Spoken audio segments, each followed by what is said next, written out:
the UK may have to go alone, and this could be the beginning of difficult years ahead for the United Kingdom. Could there be a miracle sort of perhaps last day where the entrenched positions will be watered down? The UK is happy, the EU is happy.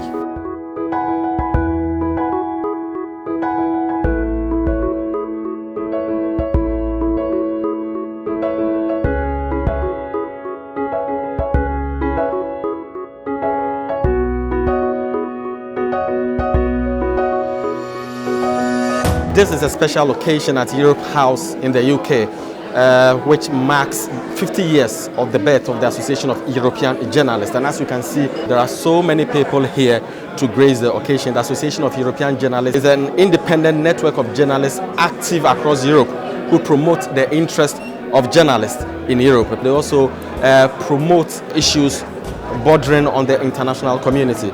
So as you can see, the focus of today's event is Brexit, and as various panelists have said, it's a very difficult moment for Britain because they still have had inconclusive talks on the destiny of Britain.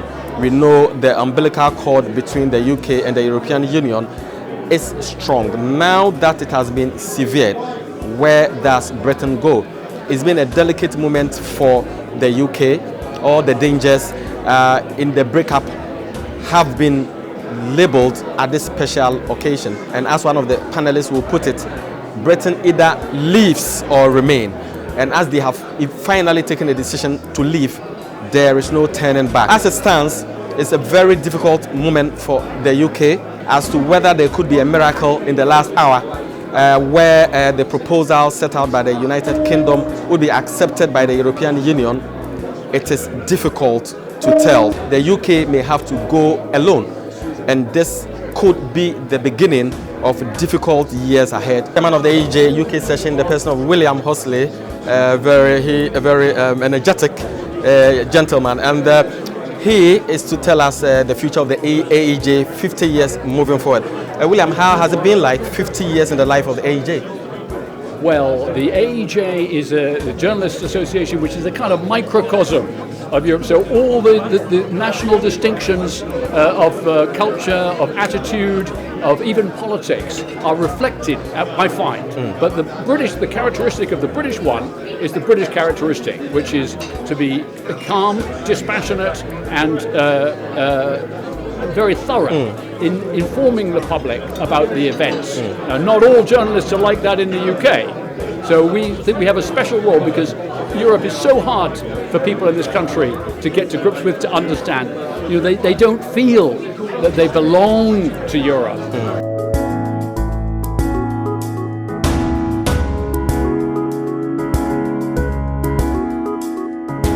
So Sir Martin is one of the principal speakers at the event, and he shared a lot of interesting episodes about the UK-EU separation. We want to talk to him briefly about some of the things that he shared. Sir, you're welcome. So is it a make or break occasion, barely 6 months to the eventual separation, well, UK-EU? It is a serious moment, yes, and it will have a big impact on Britain and Britain's relationship with the rest of the world. So it's very important that we do not get this wrong and cause unnecessary disruption to ourselves or to our friends in Ghana, in Africa, and worldwide. Could there be a miracle sort of perhaps last day where the entrenched positions will be watered down? The UK is happy, the EU is happy. Is that a possibility? It is a possibility. It's not a probability at the moment, but I think we'll see a very intense period of negotiation, perhaps of political drama. But at the end of the day, there is no majority in the British Parliament for a hard, disruptive departure, a hard Brexit. So there will have to be some agreement, particularly on how we handle the border in Northern Ireland. And that will then give us until the end of 2020 for a longer term, calmer discussion about what is the best way forward. If there were to be another referendum, do you think that the people of Britain will change their minds? I don't know. I think it is very evenly balanced. It is entirely possible the result could be different, But what we are faced with is a situation where Britain is deeply divided about its future relationship with the European Union. And that's what we have to work through. Finally, Africa. The umbilical cord is still there between Great Britain and Africa because of the colonial history. How do you see this separation affecting the people of Africa? Because of a lot of bilateral agreements, economic trade, etc.